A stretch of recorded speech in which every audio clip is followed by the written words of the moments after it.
Peace and Black Power families, brother Agyei Tyehimba from Harlem Liberation School, where we proudly teach Black people to wake up, clean up, and stand up, regardless to whom or what, I might add.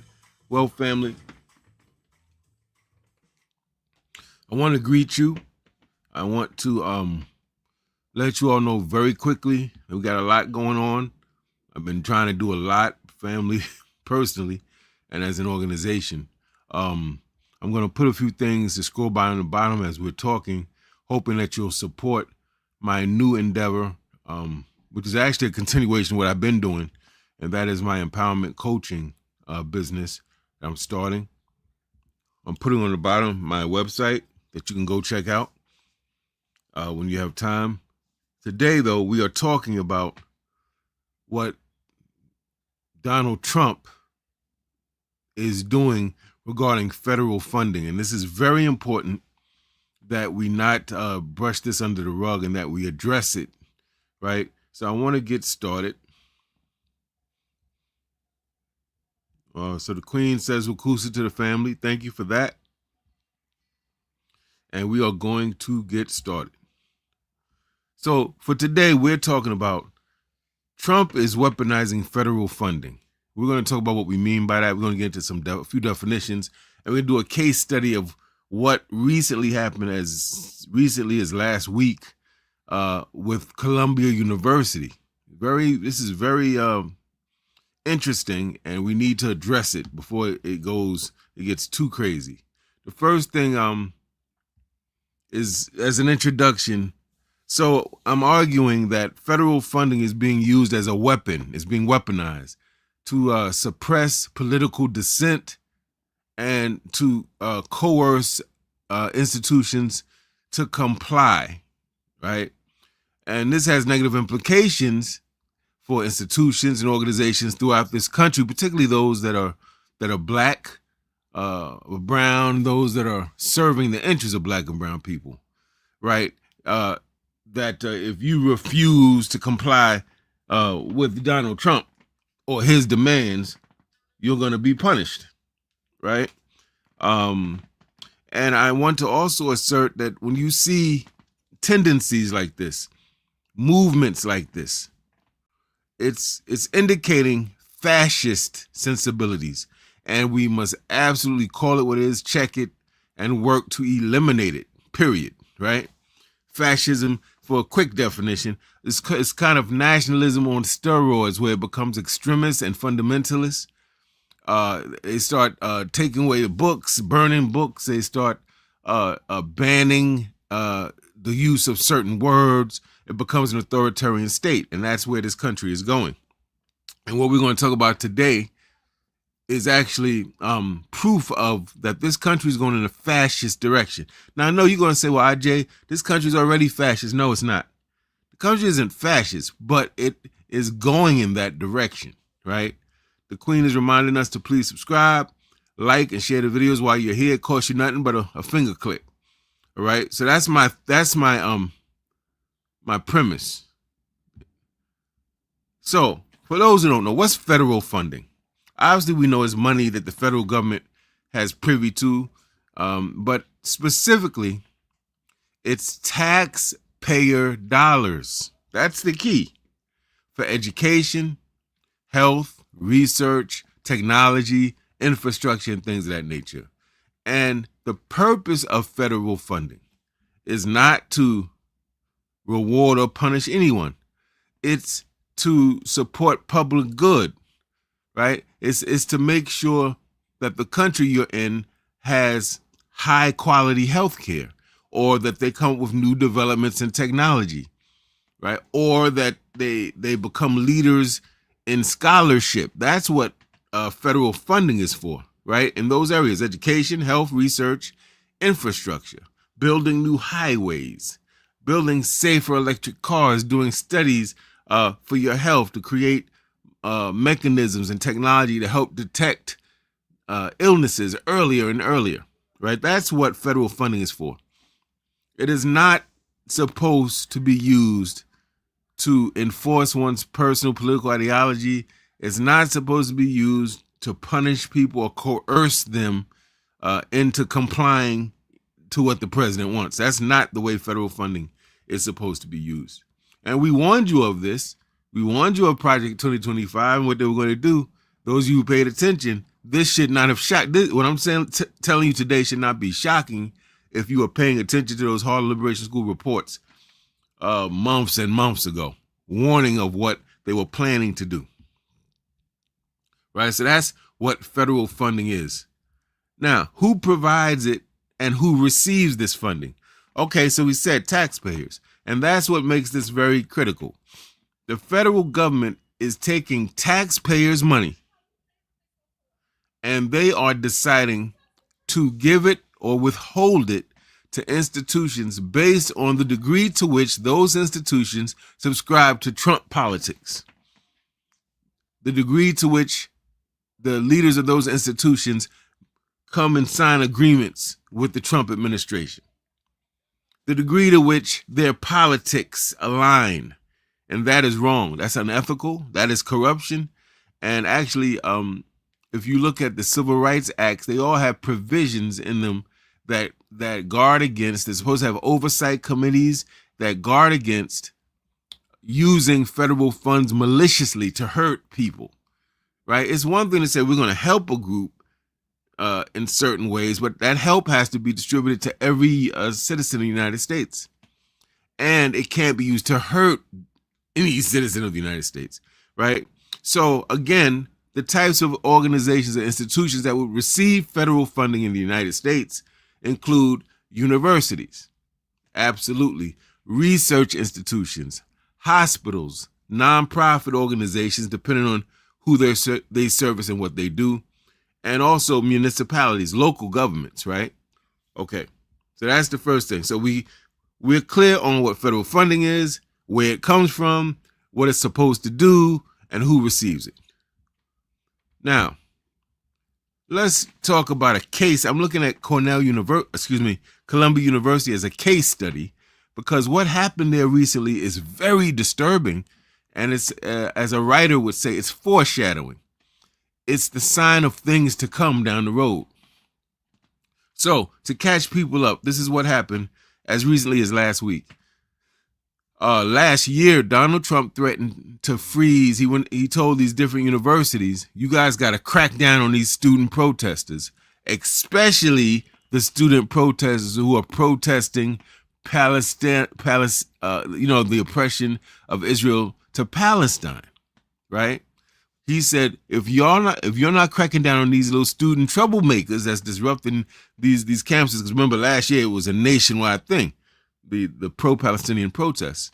He said, if you guys don't crack down, we're going to freeze your federal funds, right? And it's very important that you understand on what premise, under what auspices is your president alleging this or moving in that way. He's saying that some of these college campuses, the ones on which they had really serious pro-Palestinian protests, he's saying that by the university not having better or stricter disciplinary codes, by these universities not being more strict in punishing and being punitive to those student protesters, that the universities are in violation of Title VI of the 1964 Civil Rights Act. Now, this is preposterous. Any of you who know the history know the Civil Rights Act was put into place through direct action, typically nonviolent protests of the civil rights movement, which was completely led by, conceived by, orchestrated by black people, because we were living in a country that was formerly an apartheid state, right? That's a fact. We didn't have equal access to restrooms, hotels, restaurants, schools, public facilities, parks, jobs, and on and on and on.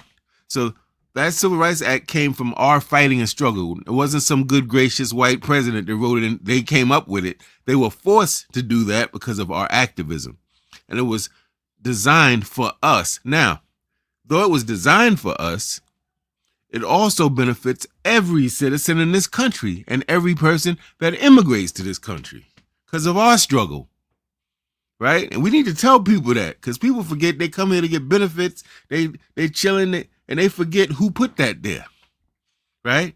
Like kids, they eat, they do it there, and they forget somebody put that there for them, right? Okay, so what Donald Trump is doing is what Republicans have been doing at least since right after the Civil Rights Movement, is taking laws that were created to protect our rights from people who were racist oppressors who were constantly trying to violate our rights, and they're flipping the script. So Trump is saying that these protesters, the pro-Palestinian protesters, are anti-Semitic. The little innocent Jewish, white Jewish students on these campuses are being threatened. They're not safe. We're violating their civil rights. Interesting premise. Not a lot of proof for that, though, but an interesting premise. And so on the basis of that, he argued that Columbia University, for example, those protests they had at Columbia, which were very strong and rigorous, shout out to the protesters for that. He's saying that they were violating the rights of the Jewish students on campus, violating, therefore, Title IV of the 1964 Civil Rights Act, which is a complete misinterpretation of that law, that act, right? And on the basis of that, because what it says in Title VI is that no institution or organization that receives federal funds can violate the rights of U.S. citizens. And really, that was taken from the great Harlem Congressman, Adam Clayton Powell Jr., who regularly they call it the Powell Amendment. He would put that amendment on all his bills. You can't get any money, no matter what state or city you're from in this country, if your state or city sanctions or allows racial segregation. So that comes from the black man and black people's struggle. Just to be clear, historically, he's flipping that. And now he's trying to say that the black and brown people that's protesting the oppression of Palestinians are violating the rights of Jewish people, when in fact, most of the protesters I'm familiar with and protests I'm familiar with in this country that are pro-Palestinian aren't necessarily against Jewish people, or at least those who call themselves Jews. They are against Zionist Israeli policy, which is a whole different thing. Judaism is a whole religion and ethnic group, so to speak. That's a whole nother show for another time. But Zionism is sort of a extra right, ultra nationalist. We're going to take this land and it's going to be in Palestine, and God gave us the right, and we're going to take it by any means. And we don't care who's there. We don't care who we displace. We don't care who we got to kill. That's Zionism. The pro-Palestinian protests are against Zionism. They're against what they perceive as being the oppression of Palestinians, the continued bombing, starving them to death, putting blockades so humanitarian aid can't get to them. Kids are starving to death. Adults are starving to death, not getting food, water, medication. That's what they're protesting. They're not necessarily anti-Jewish per se. They're anti-Zionist. They're against the state of Israel because they feel that Israel is promoting that Zionist, oppressive policy and practice, right? But that's how he tried to frame it. So, because Donald Trump accused Columbia, and he's going after 60 other colleges, just so you know, he basically sued. They basically sued Columbia, saying that they violated Title VI of the 1964 Civil Rights Act. You don't often hear that, do you? Government suing a university. And because of the great pressure he put on, he basically made the release $400 million to, some say, $1 billion of federal funding that Columbia University would receive normally. Trump said all that is frozen. The $400 million definite, up to $1.3 billion. You're not getting, right? Unless you capitulate to my demands. Now, let me show you how he does this, right? These are the demands. I want you to really think about the politics. Trump demanded that Columbia University place the African Studies Department, the Asian Studies Department, and the Middle Eastern Studies Department in receivership. They did the same thing in my alma mater, Syracuse University. Receivership means they take the department, the academic department, autonomy away from the professors and the faculty at that department, and they place it under the jurisdictional control of a university administrator. That means they're stripping them of their autonomy. And then you got to ask, so they're stripping it of its autonomy, but what departments? African studies, Asian studies, Middle Eastern studies, African and African descended people, Asian people, and Arabic people. Are y'all seeing why he would go after those particular departments? Yeah. So this is couched as he's protecting the white Jewish students, but really he's going after black people, so-called Middle Eastern people, because no such thing as the Middle East exists. We'll say Arabic, and Asian people. This is this is political education, the critical thinking required to really put into context what I'm telling you right now, so you understand really what he's saying publicly, but what they're doing points to a whole nother agenda, trying to destabilize and oppress and silence these groups of people, right? Now, that's the first thing he demanded. The second thing he demanded Columbia University do is create a special security team that has the authority to detain, question, and take students and throw them off the campus if need be. And we might imagine be a little rough with them when they're doing all that, right? A little punitive. Another thing he demanded was that Columbia University pay over $200 million fine, listen to me, for failing to protect Jewish students from anti-Semitism on the campus. This is crazy. This is unprecedented. Unprecedented that a president acted in this way. And he demanded that Columbia University change its student disciplinary policy to make it more strict and harsher with respect to protests, student protests. And of course, as you know from this whole thing I broke down, he's targeting specifically protests of Israel. Interesting. Very interesting. When you consider that black people have protests and protesting racism and police brutality right there at Columbia University for decades. Right at Columbia University, there's been allegations of police over-policing, racial profiling. There's a student or two, they walking on the campus at night, they're trying to get to their dorm or whatever, and they're being accosted by police. What are you doing here? Let me see your ID. And being kind of harassed and mishandled. Nothing is done about that. That's not raised. The issue that's being raised is we're doing all this. We're punishing Columbia, and we're suing Columbia. The federal government is suing one of their Ivy League schools because the Ivy League school supposedly violated Title VI of the 1964 Civil Rights Act. It's crazy. And it's not in relationship to black and brown people who are the constant victims of discrimination on that campus and in this whole world. It's for the white Jewish students. This is very interesting. I hope you're seeing what's developing here and getting some of the implications. Now, Columbia, unlike Harvard, unlike Stanford, capitulated. They agreed to all of these things. Even paying $200 million to the federal government in fines without actually admitting guilt. So at least I will say, they said we're paying this money to settle this, but we do not agree that we violated Title VI of the 1964 Civil Rights Act. So I'll give Columbia University that. Had they admitted, they probably would have to pay more. They'd probably be punished more.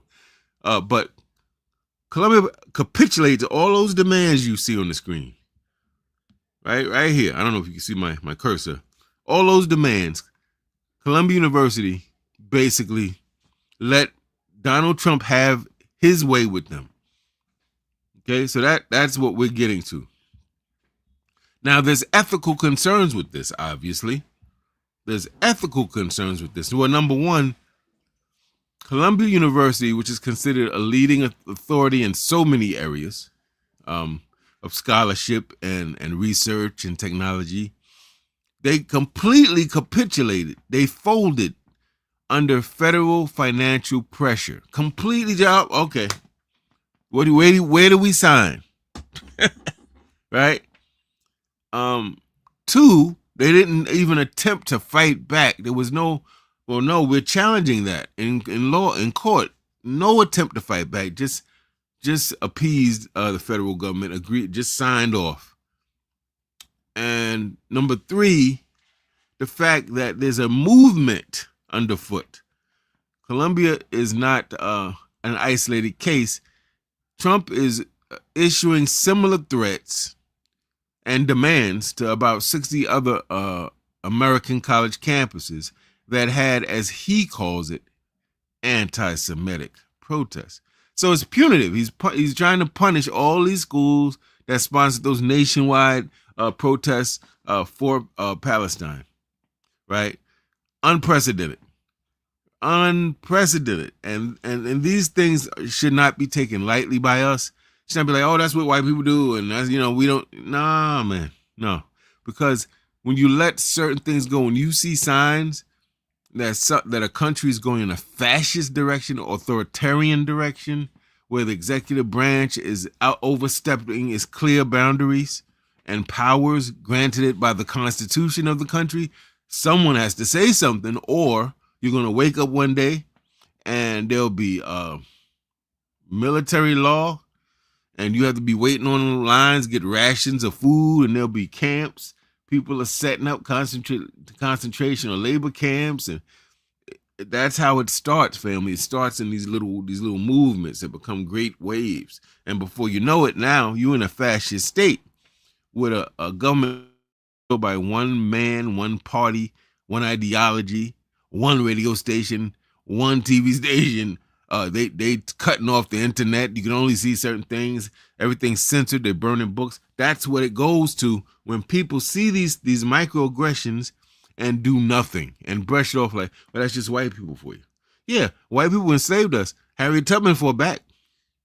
Frederick Douglass fought back. Nat Turner fought back. They didn't take the approach, oh, that's just white people. No, we don't let that slide. We address this and we expose it. We'll get to that later. So those are some of the ethical concerns, right? Let's move on. Thank you all for joining us, by the way, here at Harlem Liberation School. Family, federal funding has been weaponized. And this is important because those funds, most of them come from taxpayers like you and me, right? So think about the fact that you're putting money into a pot, and some of the money in the pot is being used to, in some ways, persecute your peoples on these college campuses, protect in a certain way, kind of protecting Israel, is kind of making it seem like Israel is the victim. Go figure. They got superior weapons, a superior budget, a large sum of which comes from the United States, we might add. So they certainly are not the victims. Obviously, there's victims in war on both sides, but if you look at it socio-politically, in terms of who has the upper hand, in terms of class, in terms of privilege, in terms of money and weaponry, that's Israel. So they're not the victims here. Secondly, we have to be real clear that a president, we did not, or I didn't vote for him at all, but those of you who voted for him, when you voted for him, you didn't give him the authority to make such decisions that are unethical and most likely unlawful, most likely. He should not have the power to coerce education or any institutions, maybe except the military, because he's the commander-in-chief of the military, according to the Constitution. That's within his power. But he's not supposed to be using federal funding that we paid into, that's supposed to help push the country forward in technology and infrastructure and education and health, and use it as a carrot, dangling it in front of different organizations. Say, if you do what I say, you got the money. If you don't, I'm freezing it. That's what he's doing. He's done that. So, of course, Columbia University, let's think about it. They got tons of professors, some of the best in the world. Some of these people, let me tell you, some of the projects they're working on is AI, artificial intelligence assisted technology that would help diagnose certain diseases much sooner than the existing technology, thus maybe sparing millions of lives and helping people to live. That got put on, a lot of major projects got put on hold because he froze their money. Now, of course, so when they sign that agreement, I do want to be fair to Colombia because I'm being critical of Colombia, but I do need to say they had to think about how do we keep our professors who came here because in addition to the salaries we pay them, we had money in their budgets for them to do the research they do, right? So now those professors are there. They can no longer do their research. Some of them have been working on it for 2-3 decades. So people were resigning. Some people were threatening to resign. So yes, they were between a rock and a hard place, Columbia University. They had to look out for how do we keep our best professors, keep our national and international reputation. So we get that. Here's the problem.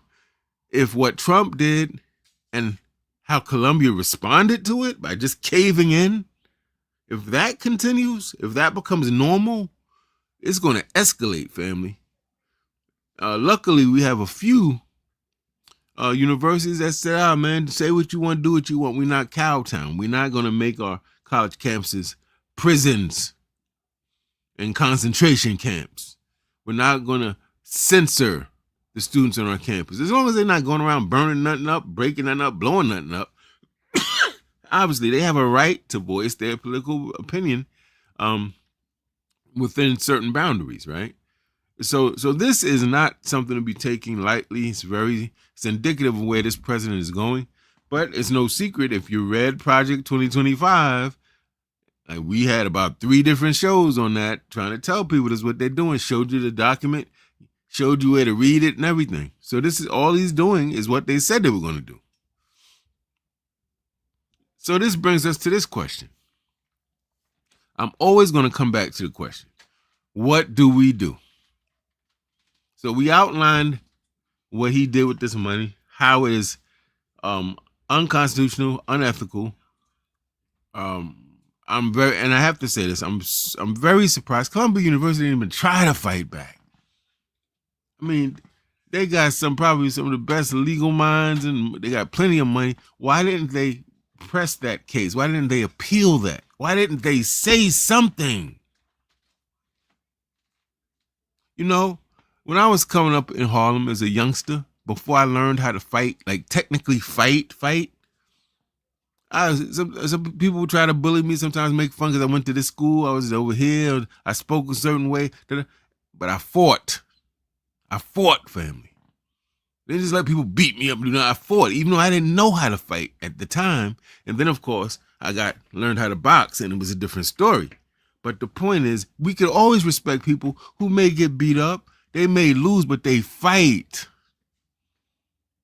Ladies, would you want a husband or boyfriend that you get into some problem, dudes, and he ain't gonna fight for you? He ain't gonna support you if he had to? Or somebody's picking on him and he's not gonna fight? I'm not saying to be a brute or bully, but that says something about one's character. And it says the same thing for institutions. He's bullying them, and instead of them saying, nah, we're not doing that. That ain't your money, fam. That's federal money. It ain't your money. You get $400,000 a year as a president salary, and you're already a billionaire. So that ain't your money. That's the people's money. They didn't hold them accountable, right? In the way that Stanford and other universities are. Let me also say, at the University of Pennsylvania, another Ivy League school, I believe, he threatened to withhold up to 100-something million of their money. And many people believe it is because they had some transsexual woman. I'm confused with some of the language, but I believe it means it was a biological man that's on the female swimming team. He identifies as a woman. Now, family, that's not my politics at all. No disrespect to anybody. That's not my politics. However, I do not agree that because I may look at a person's lifestyle differently, that group of people should be mistreated and oppressed. I don't support that at all. Even though I'm be like, that's a little weird or interesting or different to me, they should not be oppressed. So what he's doing at UPenn is saying, because you got this transsexual athlete over at UPenn and he's swimming on the women's team, I'm gonna take your money, like millions of dollars. Listen, I get it that he don't agree with that student's lifestyle, but punishing the entire university, potentially withholding important development of important medications, important technology, important research, because you got a political difference is completely outlandish. That's something a little kid would do in leadership power, very immature and brash and doesn't think ahead, right? We don't want to see a president like that. Makes these I'm going to take money, punishing people that don't agree with you. Nah, that's not what we want. All right. So what do we do in response to all this? And just in case people didn't get it, why should we give a damn about it? Because, family, he is misusing billions and billions of dollars that some of us help pay for. That's tax-paying money. He's using it like it's his personal debit card. And this is ridiculous. And he's going to decide who he supports based on the degree to which they support him and his policies and practices. That is outlandish. It is unacceptable. And we need to speak up about it. Harlem Liberation School is speaking up about that. That ain't just going to go by and we're just going to sweep that under the rug, right? Because what happens next? He's going to go to the HBCUs and he's going to shut them down, hold their little federal monies back and see what happened. A lot of people have been forced to, when they didn't get that money, they had to fight. They had to let people go, family. A lot of businesses and organizations have to cut their programs, fire staff, close down initiatives that they had because of his politics. So that means it's affecting the potential health care, potential legal protections, the potential infrastructure of our cities, our roads and bridges and tunnels, because this guy doesn't agree with something or he wants something a certain way. And that's not leadership. That's dictatorship. That's not what we support. I don't give a damn if you Pan-African nationalists like me, you don't consider yourself American. You don't consider this your country. You have the right. But if you live in this country, within these borders, you need to be incensed and you need to take a position like, nah, that's unacceptable. I don't care if you more Pan-African nationalists, even if you integrationist, family, this affects all of us in the community. And we need to take a stand on that. So I'm going to suggest that we see it for what it is. It's a move towards fascism. It's a move towards the unethical abuse of power and the misuse of money that is not his personal money. It's our money. So we should have a say in that. And we do have a say. We are stakeholders. If you retired and you no longer work, you used to work, you paid funds, money, and taxes into this, you have a say. If you never had a job in your life and live on the street, you have a say because you're in this country. So don't let people try to punk you into thinking, oh, you don't work or you don't do this or no. If you're here, those policies that he's putting in place, his actions are affecting us. We have the right to say something, period. And don't let nobody tell you different, family. So with all that said, we have to activate. We have to hold universities like Columbia accountable. I live in Harlem, have born and raised here. I'm in Hampton Heights section. Columbia University is further downtown from me, but it's in Harlem. And they've done a number of things that I disagree with. They kind of colonizing the land. They buying up all types of real estate and creating all types of wonderful buildings and labs and office space for them. But they raising up the price of living. The rent in those areas are ridiculously exorbitant. They're displacing black and brown people out their own neighborhood. So I got a little beef with them around that. I got a beef around them for not consulting in any serious way with community members about what are our thoughts about them coming in and building this and doing that. And also, what have you done to give back to the community in which you are located. You know, how many black and brown students are admitted to Columbia right from Harlem or Spanish Harlem? How many black and brown professors are hired at that university right from Harlem in New York City? How is Harlem benefited? The people, the indigenous people of Harlem benefited by Columbia University's presence. So we should hold them accountable. Black people in Harlem especially need to be writing letters and calling Columbia like, yo, you just folded to the president? What was that about? Right? Secondly, as a nationalist from day one, always going to say we need to build and support, fund, defend our own institutions. We need to really think about what this says. Look, Columbia University is an affluent, opulent, very powerful, very well-respected white institution. And look, the president made them kowtow for money. If Columbia University had the money, they wouldn't have done that. But they did this. They violated principle. They compromised some things and people because they needed the money. Now, if there's rich white institutions like that, imagine us, family, who are much more vulnerable financially than Columbia University. It means that we're not the only ones who make compromised decisions for financial considerations, but it means looking ahead, you should anticipate that a lot of the programs in your community will disappear. A lot of social service benefits you might receive will disappear. If we want certain things, we are going to have to get the gumption, the vision to put it into place for ourselves and make them independent. Now, that means that they won't be perfect. There'll be some they won't be as good as some other things that are well established. We don't have the money of Columbia University, but if we all work together, you'll be surprised what we can achieve, right? I also think, thirdly, of course, I'm a lifelong advocate of political education. So we have to expose. We got to use these platforms like Harlem Liberation School.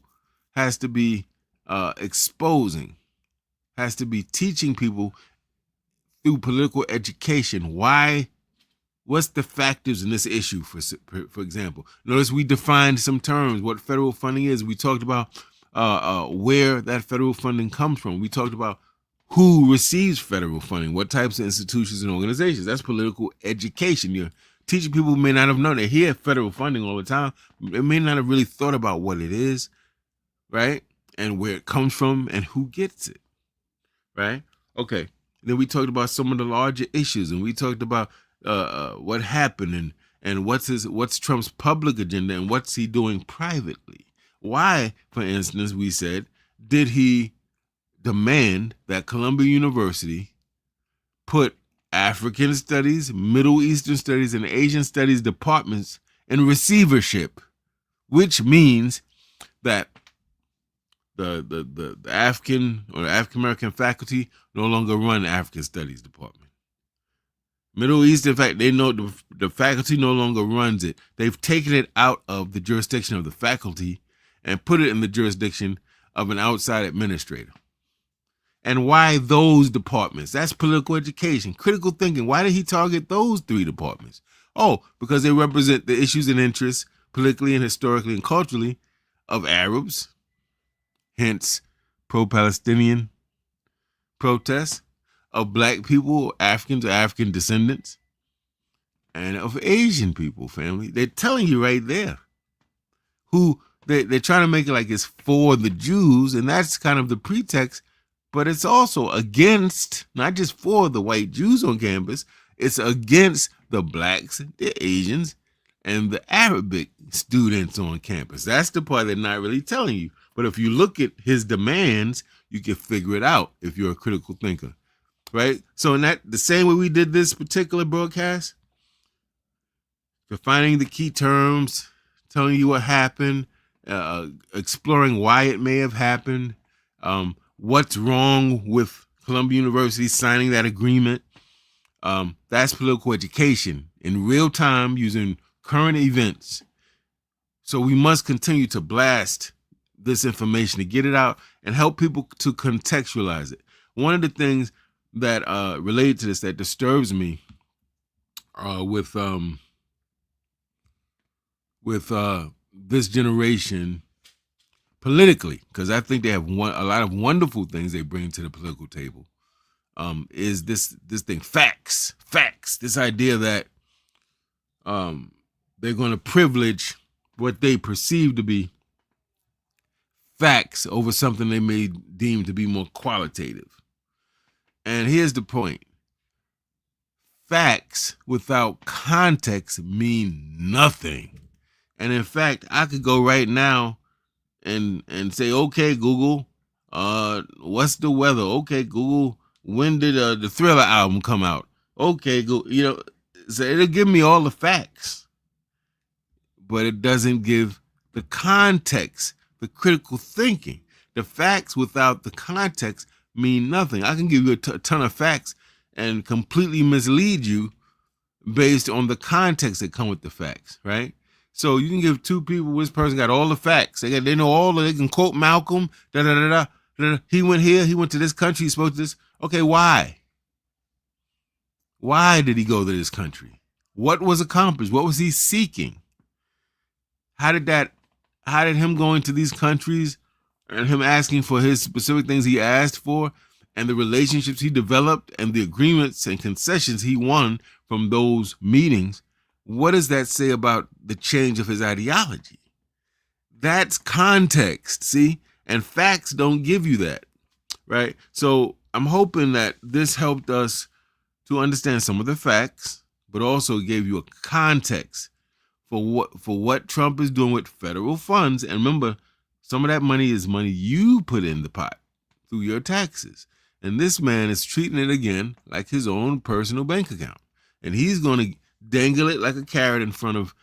Now, why academic institutions? This is political education, critical thinking. Why is he targeting and attacking all these academic institutions? Because he knows what type of people go to these academic institutions. Young people, Gen Zers, students, got some older heads that go to.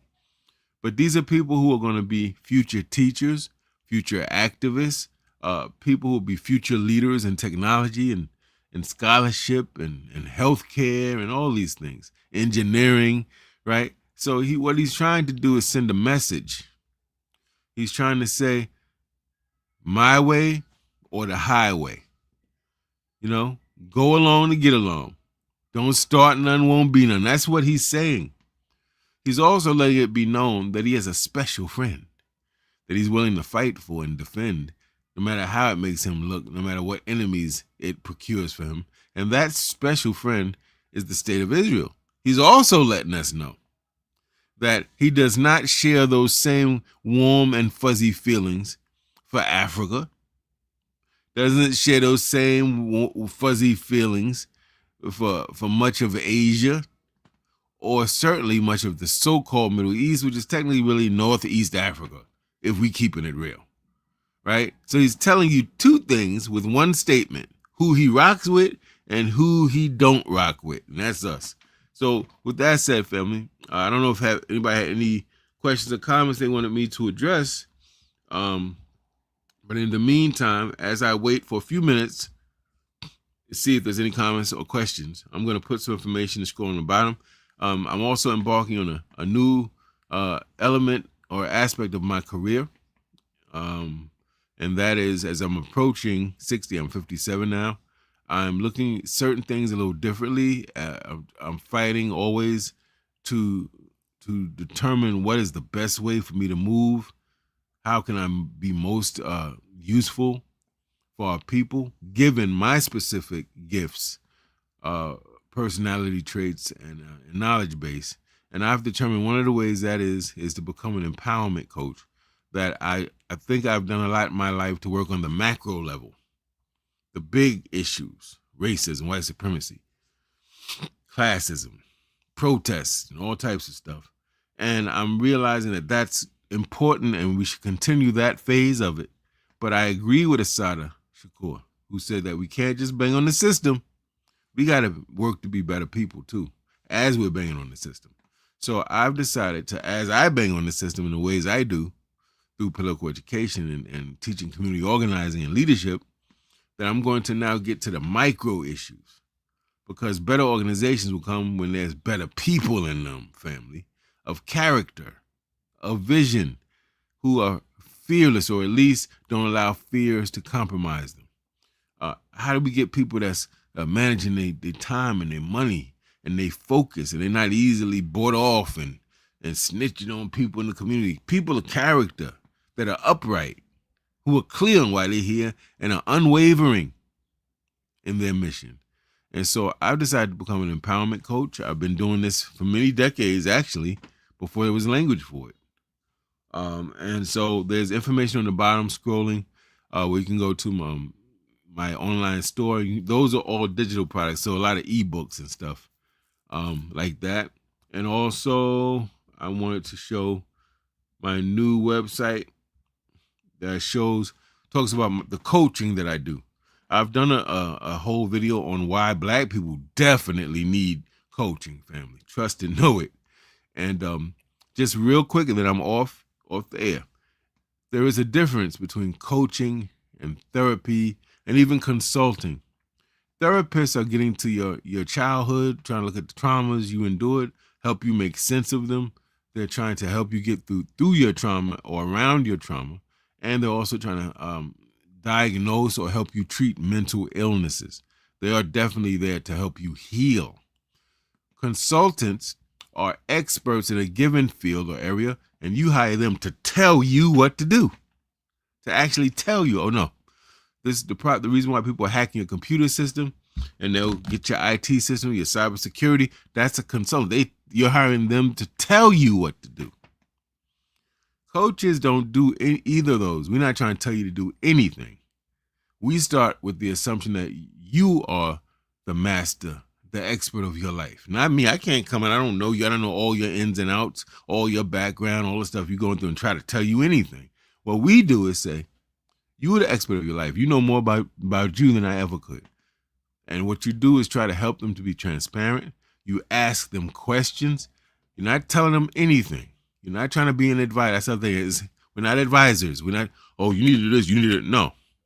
We want to know, what do you want to do? What are your challenges? What do you want from me? How do you want me to assist you? What are your roadblocks? When you feel fulfilled, what's going on in your life? What are the things that are parallel to your feelings of fulfillment? And when you're feeling depressed and deflated and not unproductive, what's going on in your life? And we try to help you see patterns. We try to help you to identify some of your strengths, to be more in touch with who you are at your core, not your performative self, who you really are and what you really want. Because sometimes we want the things that people wanted for us, but not necessarily things we really want. So we help you with those things and help you to be better and to do better and to set goals that you want, not that we told you you want, that you want, and help you reach them. So a complete difference, and it's very empowering, and I'm very happy that the country has grown to appreciate and have coaches. Now with that also means, just like with YouTube, once the YouTube came and the internet, it opened up the space for all types of people to articulate their ideas and snap. That's great in a way.